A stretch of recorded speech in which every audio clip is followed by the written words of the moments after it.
Hi everyone, I'm Fiona Forbes for Investment Pitch Media, and joining me today is the President and CEO of Six Wave Innovations, Dr. Jonathan Gluckman. How are you today? Wonderful. Thank you. Thank you for having me. Now, Six Wave Innovations is kind of a triple threat. You work in three different spaces that aren't usually put together: mining, cannabis, and virus detection. Tell me a little bit more about the company and what you guys do, because you do it all. Well, we're trying.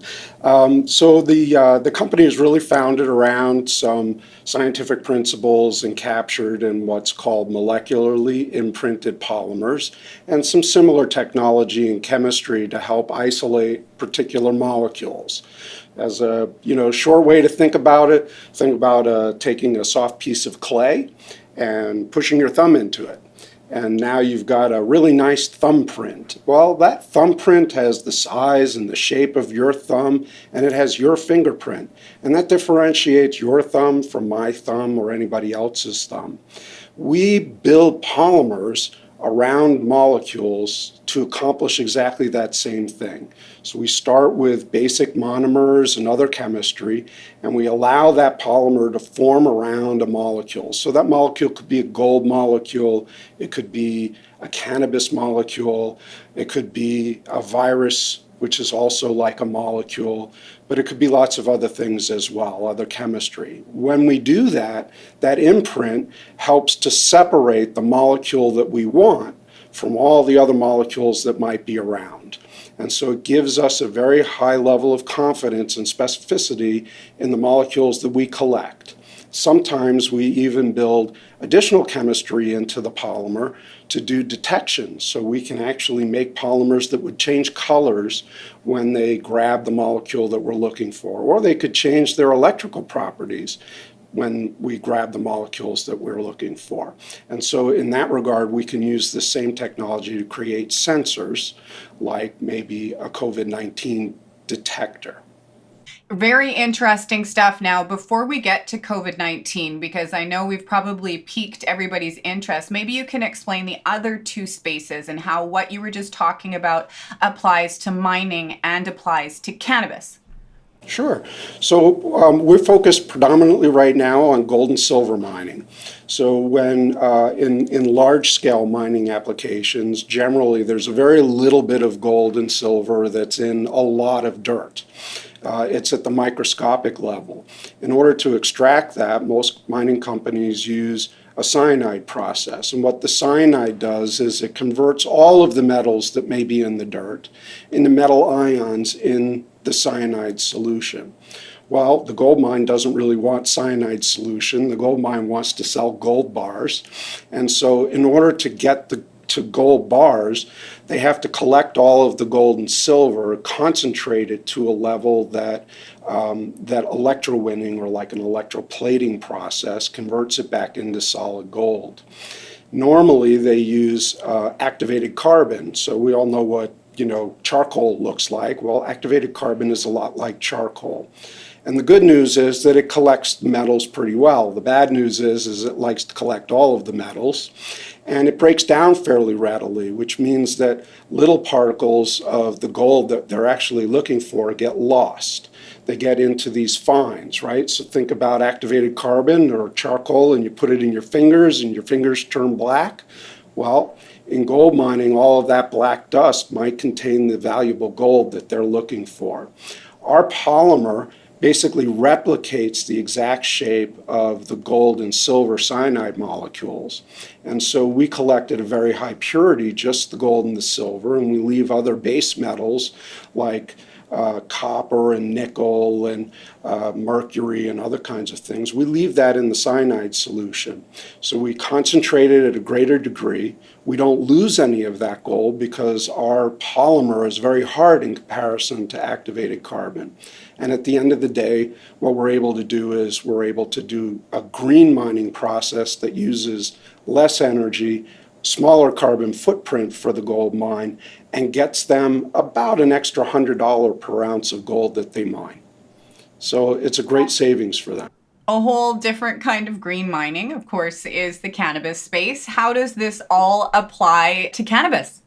Yeah, it's another great question. So the cannabis industry really has, come out and become its own industry in the last few years. But they have similar problems. So they have to go, most of the cannabis industry is moving away from, smoking flower to edibles and drinks and oils and those kinds of products. And so in order to get to those products, they have to extract the cannabinoids out of the cannabis or hemp plants.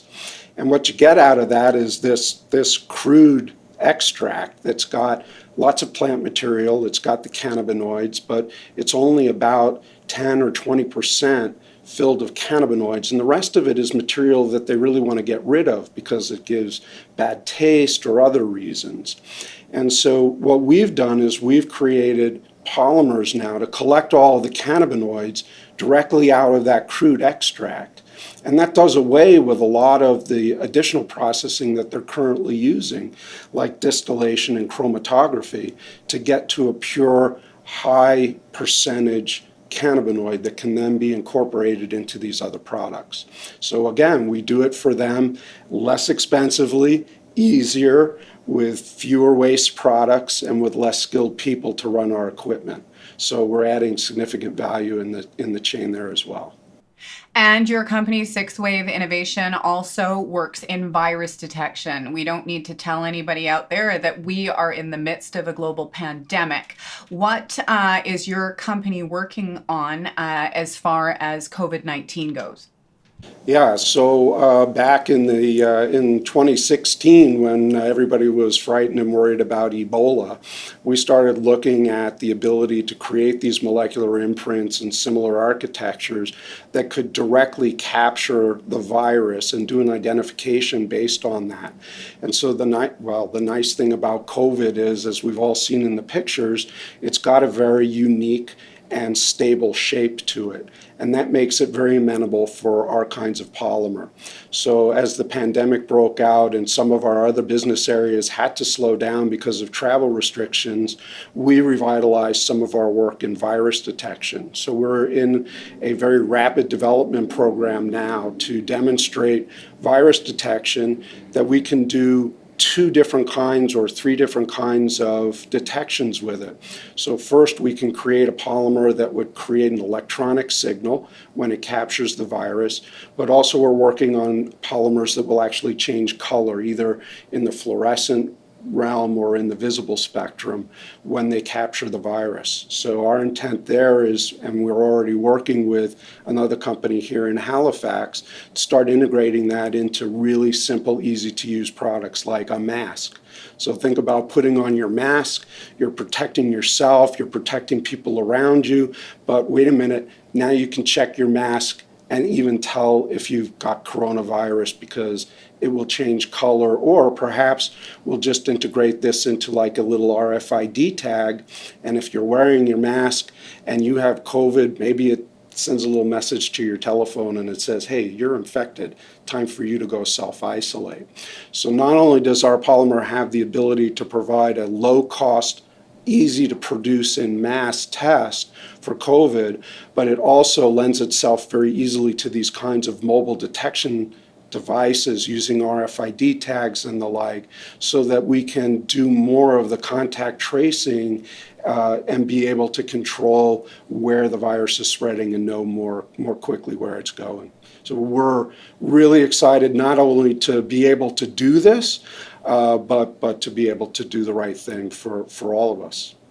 It sounds like there are a lot of really interesting companies working on innovations to help aid in the COVID-19 pandemic. It's great that everybody really is truly working together.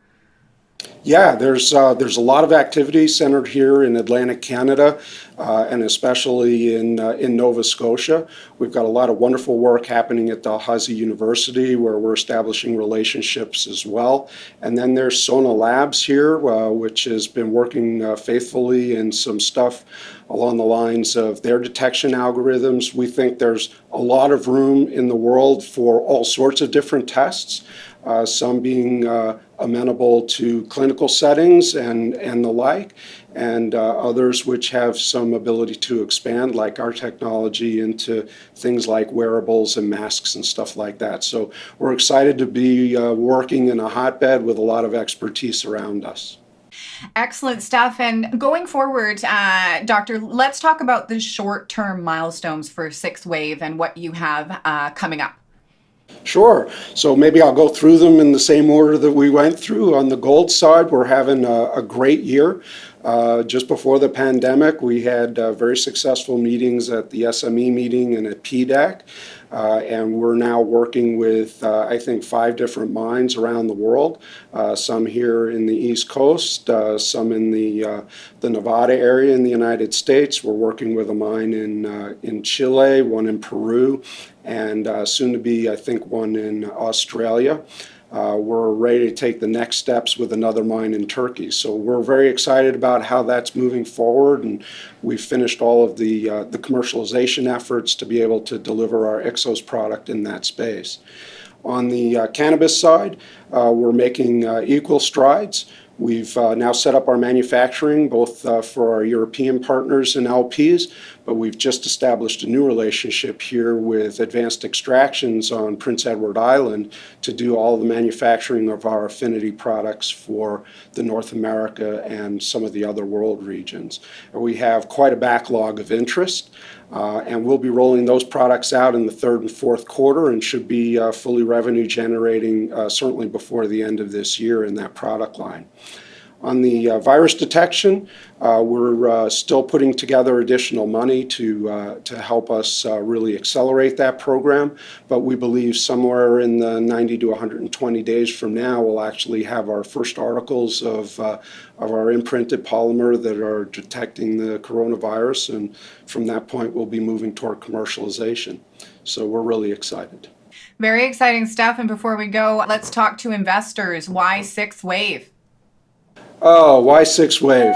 You know, we're a great value, and we're really excited. We're in some very strong markets. You know, markets go up and markets go down. The gold market is very hot right now with gold prices accelerated. It means that there are a lot of new properties which will become profitable, and that represents a whole new set of opportunities in the gold market for us that hadn't been available while prices were depressed.